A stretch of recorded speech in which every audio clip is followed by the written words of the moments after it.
Descrita por sus amigos como risueña, amable y bastante cariñosa, Candela So Rodríguez vivía con su madre Carola Labrador en Hurlingham, mientras que su padre, Alfredo Rodríguez, se encontraba preso desde hacía 14 meses por un caso de piratería, el cual lo llevó a ser detenido por robo agravado de mercadería en tránsito. Y con esto llega una pregunta antes de iniciar con la historia, y es, ¿hasta dónde puede llegar la maldad, la cual alcanza a las personas que rodean al afectado principal? Y este día nos adentraremos en este homicidio repleto de injusticia, ya que la forma en cómo sucedieron los eventos en su momento conmocionó a Argentina y dejó ver que no importa la nación, las leyes en gran parte del mundo son limitadas o en ocasiones minimizan los casos. Por ello, muchos de los crímenes quedan únicamente en un archivo. Familia, ¿cómo están? Bienvenidos una vez más al canal. Me da mucho gusto tenerlos por acá. Yo soy Laura y antes de comenzar te quiero pedir que si aún no te has suscrito, por favor no dudes en hacerlo. Y no te olvides de activar la campana de notificaciones para que te enteres en cuanto suba un video nuevo. Y ya sin más que decir, comenzamos. Su vida era tan cotidiana como lo es para cualquier chico de 11 años. Pero su vida plagada de sueños finalizó el 22 de agosto de 2011 con su desaparición. A eso de las 3:30 de la tarde, mientras la víctima esperaba fuera de su casa a unas amigas para ir juntas a la parroquia de San Pablo Apóstol, ya que eran integrantes de los Boy Scouts. Su madre no pudo reaccionar a tiempo, pues al momento de ultrajarla se encontraba dentro de la casa, y de hecho no se había dado cuenta de su secuestro, sino hasta minutos más tarde. Carola, consternada, asistió a la jefatura de policías, y sin pensarlo, habló de un secuestro. Pero ¿cómo saberlo si no había ni un solo testigo hasta ese momento?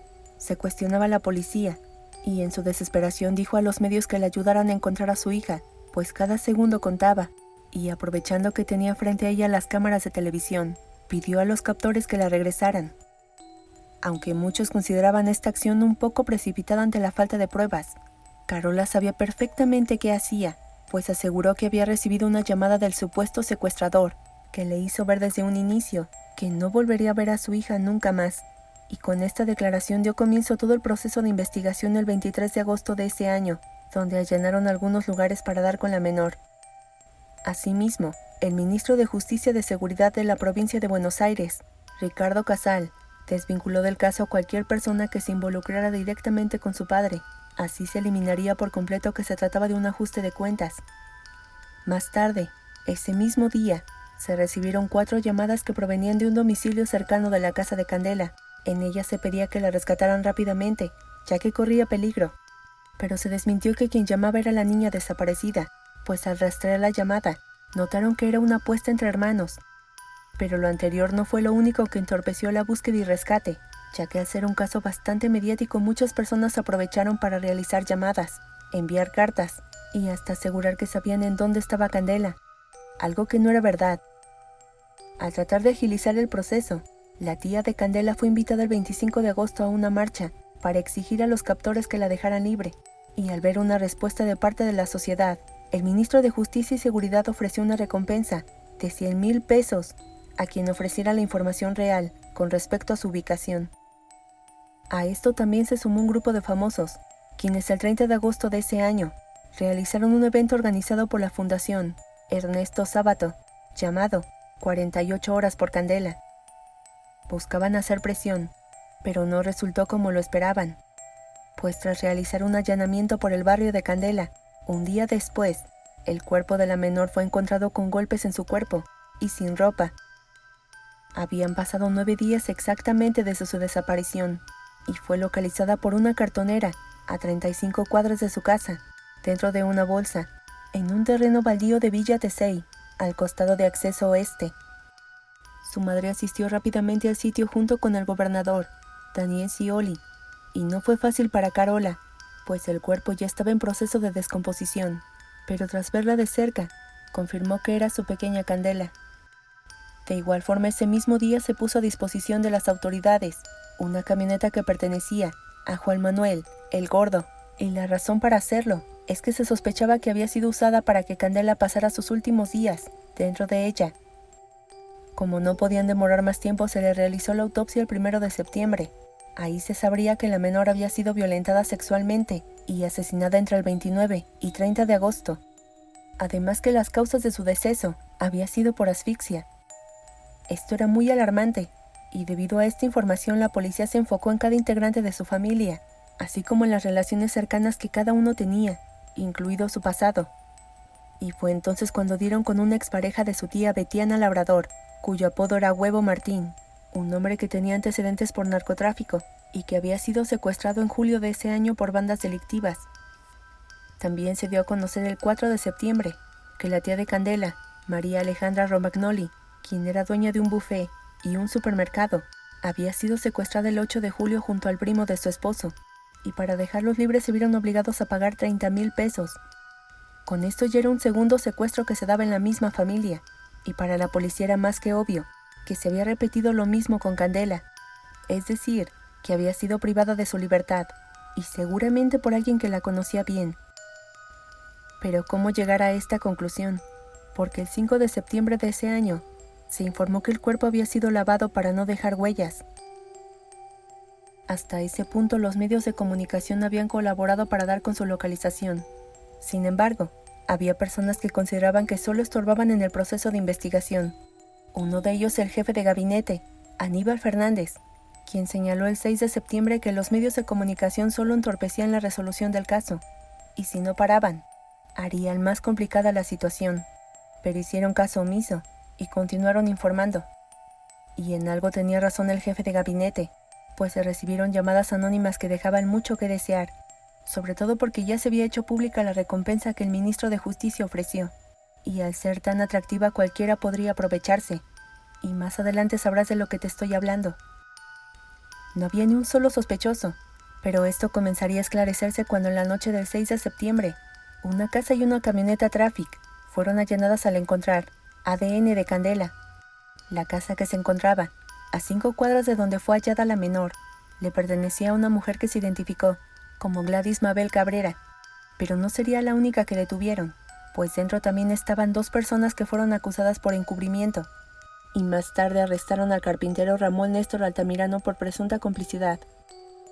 Una vez que revisaron detenidamente la casa, sacaron de ella algunos objetos que tenían ADN que pertenecía a Candela, entre ellos un bol de cereal y un vaso. Esto levantó muchas sospechas, por lo tanto inculparon el 7 de septiembre a Gladys Mabel Cabrera y a Ramón Néstor Altamirano de posible secuestro. Ya eran 4 personas detenidas, pero solo a 3 de ellos los tomaron como responsables de esconder el cuerpo de Candela, y sumado a esto, algunos de los vecinos comentaron que el 3 de agosto, de casa de Gladys, habían sacado muebles, los cuales fueron transportados en una camioneta de mudanza. Pero no serían los únicos inculpados, pues el 8 de septiembre, un testigo anónimo acusó a Hugo Elvio Bermúdez, que vivía con su esposa y sus 3 hijos cerca de la casa de Carola, de ser quien secuestró a Candela.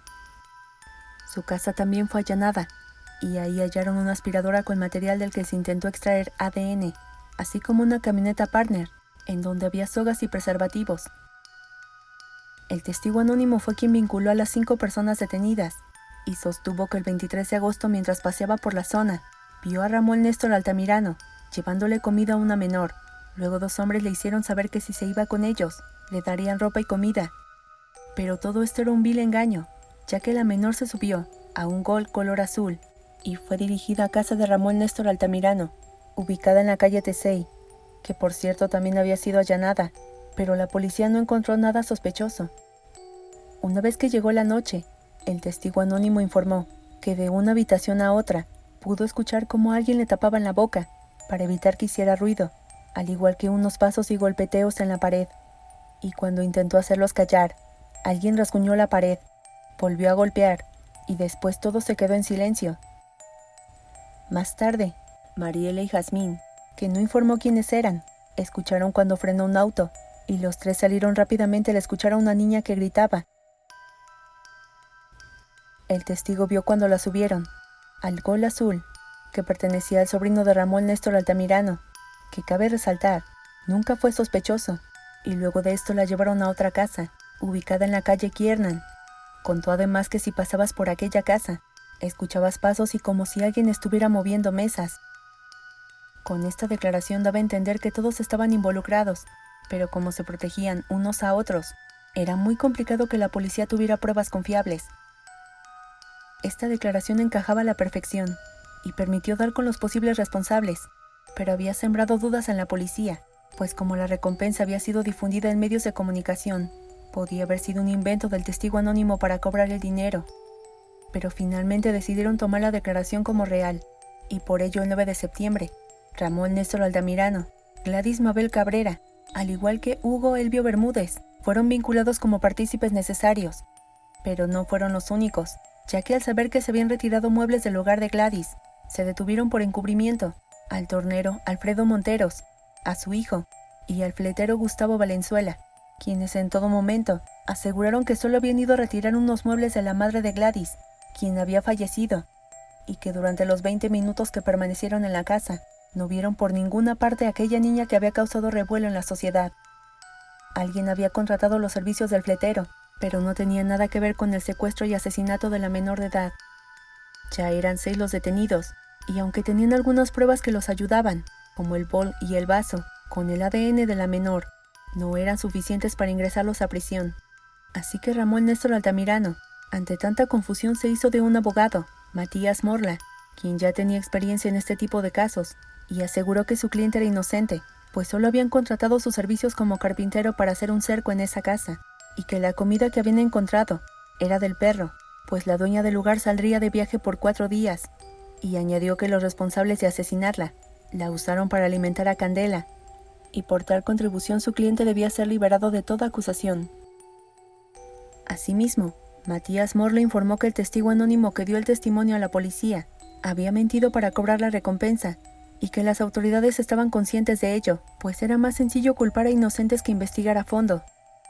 Gracias a esto, a Alfredo Monteros, a su hijo, y al fletero Gustavo Valenzuela se les liberó de toda acusación, el 12 de septiembre a las 23 horas. Tras liberar a los acusados, 2 sospechosos más fueron detenidos por el secuestro de Candela, un remisero de 35 años, apodado El Pollo, cuyo nombre era José Luis Flores, así como Alberto Espíndola, que se encontraba internado en un hospital, a causa de los fuertes golpes que había recibido en una pelea. Según fuentes policiales, este hombre informó que había tenido que ver con el secuestro de Candela, lo que causó indignación en la población, pues había declarado con tal cinismo que se olvidó que la menor tenía a su madre, que esperaba una explicación ante tanta incertidumbre. Y se tomó en cuenta esta confesión, porque José Luis Flores tenía antecedentes de secuestro, pero de nuevo sería una acusación falsa, y esto liberaría a El Pollo y a su esposa Liliana Cabrera, quien también había sido detenida por complicidad. Al no tener un enfoque concreto, el 14 de septiembre se volvieron a centrar en la información obtenida el 4 de septiembre con respecto al secuestro que había vivido Alejandra Romagnoli, tía de Candela, pero cuando interrogaron a las 7 personas involucradas que se dedicaban al secuestro extorsivo, notaron que ninguno estaba ligado al caso de Candela. ¿Qué pasa con este caso? ¿Por qué nadie podía brindar información real? Incluso Ramón Néstor Altamirano volvió a brindar información como anteriormente lo había hecho, con respecto a que había visto personas en la casa allanada, que pertenecía a Gladys, y en donde aseguraba se escuchaban gritos, pero no fueron tomados en cuenta, ya que en parte lo hacía para salir librado de toda acusación. Este homicidio no se esclarecía, y solo arrestaban a personas pero no sabían si eran culpables o no, tal y como ocurrió el 15 de septiembre de 2011, con Fabián Gabriel Gómez y Guillermo López, un verdulero y un fletero, que fueron detenidos por la posible vinculación con la llamada que recibió la madre de la menor, y por una posible relación con Hugo Bermúdez. A Guillermo López lo dejaron en libertad, mientras que a Fabián Gabriel Gómez fue puesto a disposición de las autoridades. Pero aún permanecían detenidos Gladys, dueña de la vivienda, Ramón Néstor Altamirano, cuidador y carpintero, Hugo Bermúdez, posible autor material, y Alberto Espíndola, aquel que había asegurado en el hospital que había estado involucrado en el secuestro de Candela, que por cierto, este hombre más tarde informó que la policía lo había obligado a culparse de un crimen que no cometió. Ya para el 17 de septiembre, se confirmó al diario Clarín una vinculación por contactos telefónicos entre Hugo Bermúdez y Gladys Carola, así que iniciaron con los peritajes, pero no encontraron nada.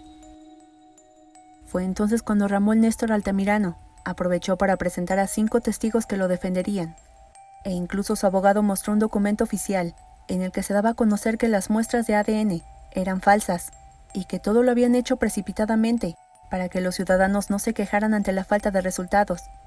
De ahí que fuera tan confuso el caso. Por un momento se pensó que la madre de Candela estaba involucrada, sin embargo fue descartada ante la falta de pruebas.